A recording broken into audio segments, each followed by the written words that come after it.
Selamat malam semuanya. Terima kasih atas kesempatan yang diberikan pada malam hari ini, di mana kami akan menjelaskan tentang revenue. Kami dari grup 5, grup kami terdiri dari 5 orang. Yang pertama yaitu saya sendiri, Herman Sugianto. Yang kedua, Selinus Alfa. Yang ketiga, Ivana Anggi. Dan yang keempat, Selin Veronica. Serta yang kelima, Nova Junior. Pada pembahasan ini, kami akan membagi menjadi 5 materi. Yang pertama yaitu tentang definisi pendapatan yang akan dibawakan oleh saya sendiri, Herman Sugianto. Dan kemudian yang kedua tentang pengakuan pendapatan yang akan dijelaskan oleh Selinus Alfa. Kemudian yang ketiga tentang pengukuran pendapatan yang akan dijelaskan oleh Ivana Anggi. Serta yang keempat tentang tantangan penentu standar yang akan dijelaskan oleh Selin Veronica. Serta yang terakhir tentang masalah auditor yang akan dijelaskan oleh Nova Junior. Selain itu, kami juga akan merangkum semua materi yang kami dapat melalui suatu daftar pustaka. Nah, definisi pendapatan. Seperti yang kita ketahui bahwa banyak yang mengemukakan tentang pendapatan. Salah satunya yaitu menurut International Accounting Standard Board atau IAS 18, di mana mengemukakan bahwa pendapatan merupakan arus masuk bruto dari manfaat ekonomi yang timbul dari aktivitas normal perusahaan selama satu periode bila arus masuk itu mengakibatkan kenaikan ekuitas yang tidak berasal dari kontribusi penanaman modal. Kemudian pendapatan juga didefinisikan oleh kerangka ASB atau Australian Accounting Standard Board, di mana mendefinisikan bahwa pendapatan merupakan meningkatnya manfaat ekonomi selama periode akuntansi dalam bentuk arus kas, atau peningkatan dari aset, atau pengurangan dari kewajiban yang mengakibatkan kenaikan ekuitas yang tidak berasal dari kontribusi penanaman modal. Selain itu, definisi pendapatan dikemukakan juga melalui kerangka FASB atau Financial Accounting Standard Board, di mana menurut kerangka FASB ini, pendapatan merupakan arus masuk atau perangkat tambahan lain aset suatu entitas atau penyelesaian kewajiban, atau mencakup kedua kombinasi tersebut selama satu periode dari memberikan atau menghasilkan barang, jasa rendering, atau kegiatan lain yang merupakan operasi yang sedang berlangsung dari kesatuan besar atau dari pusat. Kemudian definisi pendapatan juga dikemukakan oleh PSAK, yaitu Pernyataan Standar Akuntansi pada nomor 23, di mana pendapatan merupakan kenaikan manfaat ekonomi selama satu periode akuntansi dalam bentuk pemasukan atau penambahan aset atau penurunan liabilitas yang mengakibatkan kenaikan ekuitas yang tidak berasal dari kontribusi ekonomi penanaman modal. Dari kesemuanya itu tentang definisi pendapatan, dapat kami simpulkan bahwa pendapatan merupakan mewakili aliran fisik dari aliran moneter. Kemudian pendapatan adalah arus masuk manfaat ekonomi, dan kemudian pendapatan adalah bagian dari pendapatan, termasuk juga keuntungan yang timbul dalam aktivitas biasa. Contoh dari aktivitas tersebut meliputi yaitu penjualan, biaya, bunga, dividen, royalti, dan sewa. Pada pandangan perilaku pendapatan, di mana pendapatan merupakan hasil dari aktivitas perusahaan. Kemudian dalam pandangan perilaku pendapatan ini juga dijelaskan bahwa pendapatan merupakan prestasi dari suatu perusahaan, di mana beban mewakili usaha pada perusahaan, dan kemudian keduanya mencocokkan antara pendapatan dan beban, di mana di semua itu akan menghasilkan suatu keuntungan, sehingga dalam hari ini yang mencerminkan suatu keberhasilan sebuah perusahaan. Kemudian menurut Norton Bedford menekankan bahwa pandangan operasional dan laba, di mana laba didefinisikan dalam hal operation, hal tertentu yang dilakukan oleh entitas, bukan hanya hasil dari penerapan metode akuntansi. Menurut Bedford, kegiatan operasional suatu bisnis adalah yang pertama yaitu perolehan sumber daya, kedua perolehan pelayanan, tiga penggunaan layanan, empat tentang rekomendasi dari jasa yang diperoleh, kelima tentang disposisi dari layanan, serta yang terakhir tentang pendistribusian sumber daya. Pada perencanaan perilaku pendapatan, terdapat suatu proses produktif, di mana proses produktif ini merupakan suatu kegiatan yang dilakukan oleh perusahaan untuk membuat keuntungan secara keseluruhan. Pada proses produktif dalam suatu bisnis, perusahaan manufaktur terdiri atas beberapa proses, yaitu pembelian melalui pembelian jasa, kemudian proses melalui produksi, kemudian ada penyimpanan produk, setelah itu adalah penjualan secara kredit, dan kemudian adalah penagihan kas, dan yang terakhir kita menerbitkan garansi. Selanjutnya, saya akan menjelaskan mengenai pengakuan pendapatan. Pengakuan pendapatan adalah kondisi di mana organisasi dapat mengenali transaksi penjualan sebagai pendapatan. Ini adalah bidang utama akuntansi karena pemilik bisnis secara rutin berusaha mempercepat pengakuan pendapatan untuk menunjukkan kinerja perusahaan yang lebih baik daripada yang sebenarnya terjadi. Selanjutnya, penetapan waktu. Mengapa penetapan waktu pengakuan pendapatan itu penting? Karena hal tersebut sangat berpengaruh dalam pengukuran laba bersih. Menurut prinsip penandingan, seperti yang tertera pada penjelasan dalam pengukuran laba dasar aktual, biaya penjualan dilaporkan pada periode yang sama dengan pengakuan pendapatan yang dilakukan. Laba bersih merupakan selisih antara pendapatan dengan harga pokok penjualan dan beban yang terkait. Lalu, kapan pendapatan diakui dalam laporan keuangan? Menurut akuntansi dasar kas, akuntan mengakui pendapatan ketika kas atas penjualan barang atau jasa diterima. Namun, menurut akuntansi dasar aktual, pengakuan pendapatan membutuhkan pengujian dua cabang, yaitu pertama, barang atau jasa harus telah disampaikan kepada pelanggan dalam artian ketika pendapatan telah dihasilkan. Yang kedua, kas atau aktiva yang dijamin dapat dikonversi menjadi kas harus telah diterima atau ketika pendapatan telah terrealisasi. Berikut ketentuan untuk pengakuan pendapatan. Menurut kriteria IFRS, agar pendapatan dapat diakui, kondisi berikut harus dipenuhi.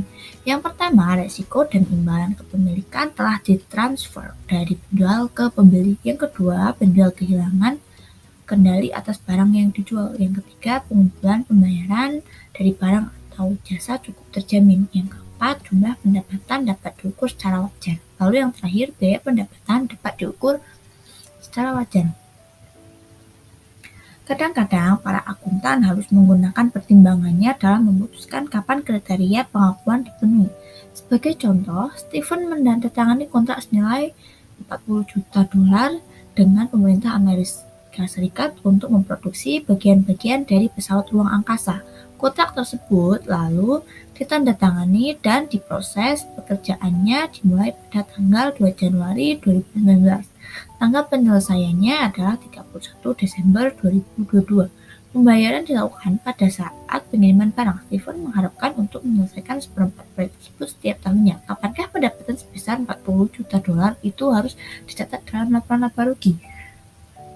Jawaban paling umum adalah bahwa seperempat dari pendapatan yang dihasilkan setiap tahun, sehingga pendapatan sebesar $10 juta akan diakui secara tahunan. Biasanya, pembayaran kontrak dengan pemerintah atau perusahaan besar cukup pasti. Oleh karena itu, pendapatan atas kontrak seperti itu diakui ketika pekerjaan telah dilaksanakan. Karena pendapatan dari pemerintah merupakan sesuatu yang cukup pasti, maka dapat dikatakan bahwa realisasi sudah terjadi karena pekerjaan telah dilaksanakan dari pemerintah merupakan sesuatu yang cukup pasti.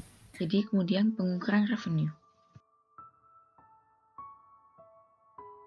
Apa itu pengukuran revenue? Jadi pengukuran revenue harus memenuhi dua kriteria, yaitu besar kemungkinan manfaat ekonomi masa depan berkaitan dengan aset akan mengalir ke atau dari entitas. Item yang memiliki biaya atau nilai yang dapat diukur dengan kehandalan.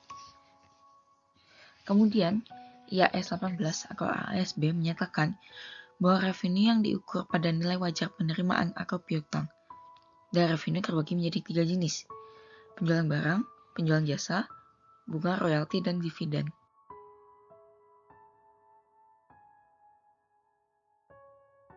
Yang pertama, penjualan barang.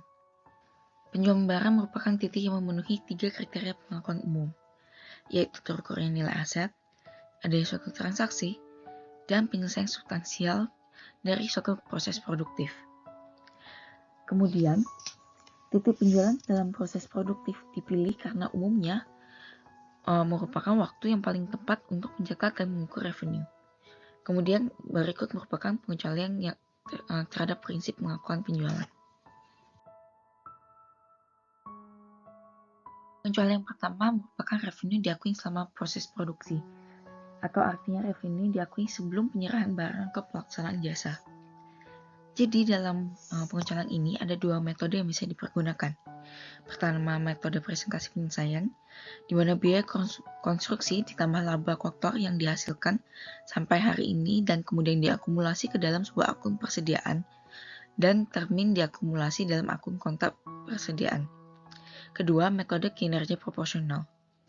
Metode ini untuk menyesuaikan revenue jasa dan biaya terkait sebelum suatu kontrak jasa diselesaikan. Semua biaya langsung dan tidak yang berkaitan dengan jasa yang dibebankan sebagai biaya periode di mana revenue tersebut diakui.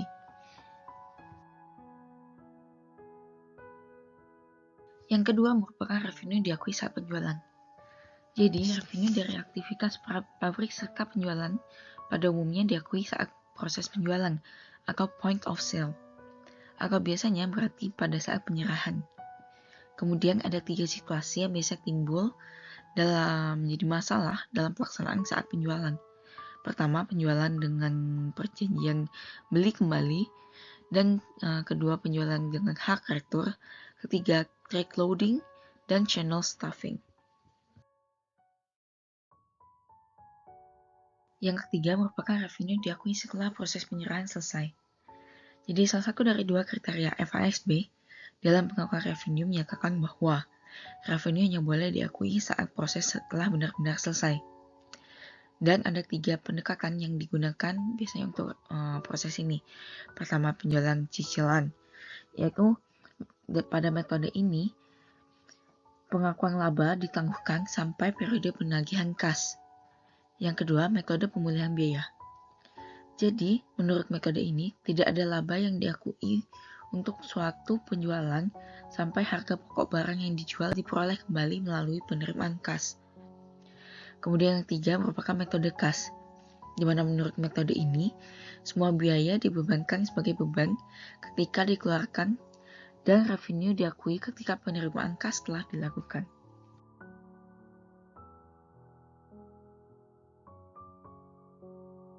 Kemudian, jenis yang kedua merupakan penjualan jasa.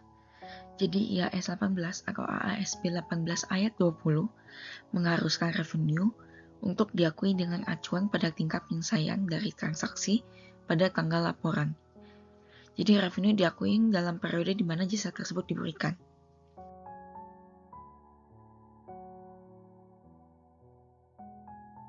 Dan yang terakhir merupakan bunga royalti dan dividen. Jadi, IAS 18 atau AASB 118 ayat 30 mengatur bahwa 1. Suku bunga diakui dengan menggunakan metode efektif. Yang kedua, royalti harus sesuai dengan substansi perjanjian yang relevan. Dan ketiga, dividen harus diakui pada saat pemegang saham berhak untuk menerima garis lurus dasar selama masa perjanjian. Pembahasan selanjutnya adalah tentang tantangan penentu standar. Sebelum saya membahas tentang tantangan penentu standar, harus kita ketahui bahwa prinsip-prinsip yang mengatur tentang pengakuan dan pengukuran pendapatan saat ini merupakan hasil proyek kerjasama antara IASB dan FASB. Nah, beberapa hal yang melatar belakangi alasan mengapa para penyusun standar menciptakan prinsip tersebut adalah antara lain, belum adanya literatur yang dapat menyajikan dengan baik tentang hal terkait transaksi pendapatan. Transaksi pendapatan yang terus berkembang dan menjadi lebih kompleks seiring berkembangnya proses transaksi ekonomi. Sebagai contoh, munculnya transaksi bundled sale. Terdapat inkonsistensi antara IASB framework dan beberapa standar pada saat itu. Standar yang ada pada saat itu tidak menguraikan dengan baik transaksi yang melibatkan beberapa kiriman. Sebagai contoh, transaksi multiple element revenue arrangement. Kemudian, FASB mengindikasikan tidak adanya pedoman tentang pengakuan pendapatan dan kurangnya konsep dasar untuk mengatasi isu-isu yang relevan sehubungan dengan pengakuan pendapatan. Sebagai respon terhadap permasalahan yang ada tentang pengakuan dan pengukuran pendapatan, maka FASB dan IASB mengusulkan prinsip-prinsip dasar, yaitu prinsip dasar pengukuran nilai wajar dan prinsip dasar presentasi laporan keuangan. Sehubungan dengan pengukuran nilai wajar, seperti yang sudah dijelaskan oleh rekan saya sebelumnya, pendapatan dapat diakui jika terdapat kemungkinan bahwa ada manfaat ekonomi di masa depan yang akan mengalir ke perusahaan, dan pendapatan dapat diukur dengan handal. Untuk menanggapi hal tersebut, FASB dan IASB menetapkan bahwa sebuah entitas pelaporan harus mengakui revenue dalam periode akuntansi pada saat terjadi dan mengukur revenue sebesar nilai wajarnya pada saat terjadi pula. Kemudian, sebuah entitas pelaporan harus mengukur revenue yang timbul dari peningkatan aset atau penurunan kewajiban atau kombinasi keduanya pada nilai wajar, kenaikan atau penurunan.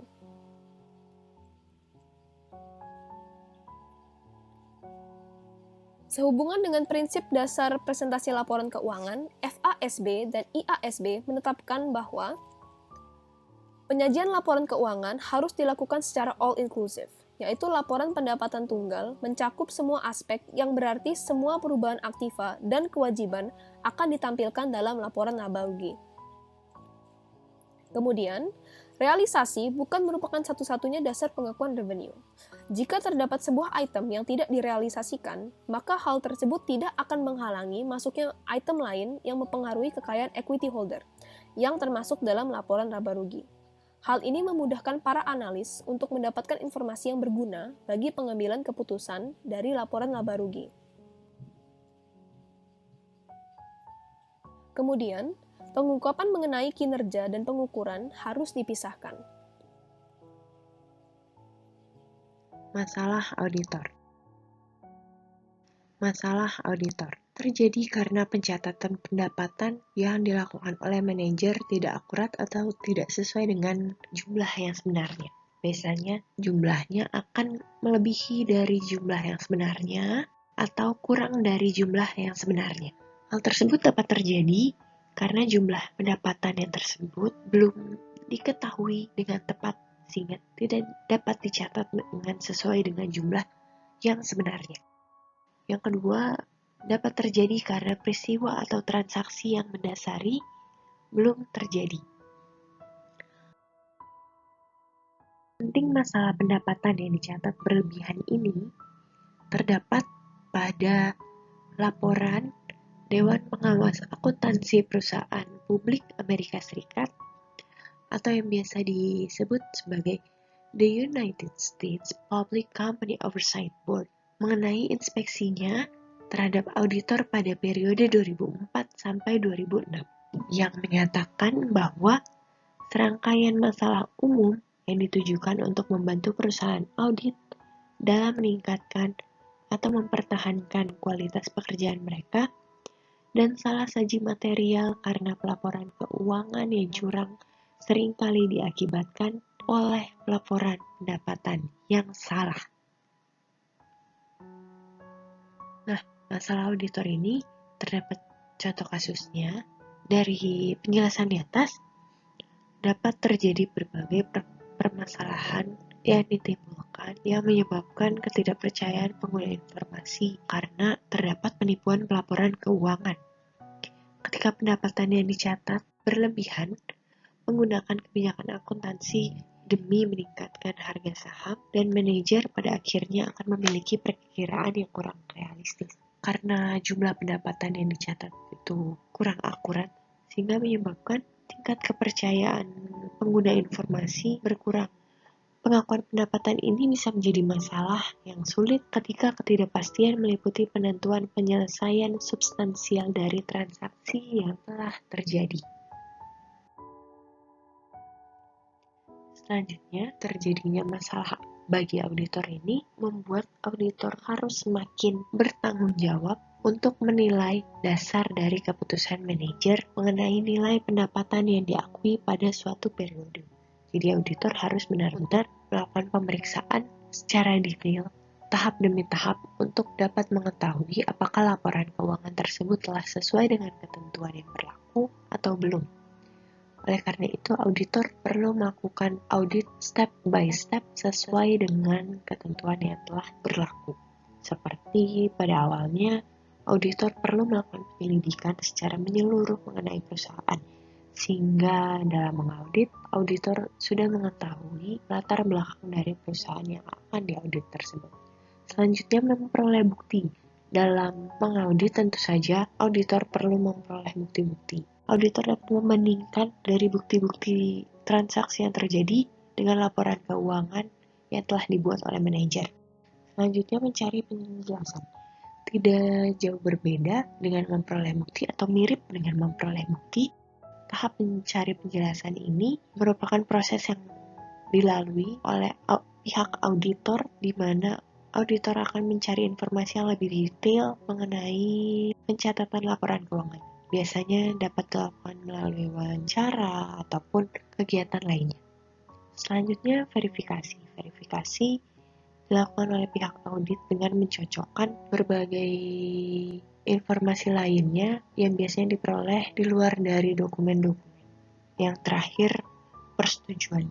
Pihak auditor dalam mengaudit sebuah laporan keuangan tentu saja harus memperoleh persetujuan yang dapat diperoleh dalam bentuk tanda tangan oleh perwakilan dari perusahaan dan juga perwakilan dari auditor, sehingga pihak auditor memiliki bukti bahwa telah ditunjuk oleh perusahaan untuk mengaudit perusahaan tersebut. Sekian presentasi dari kami mengenai revenue. Kami mohon maaf apabila ada kesalahan, baik yang disengaja maupun tidak. Akhir kata, kami ucapkan terima kasih. Dan berikut merupakan daftar pustaka yang kami pergunakan.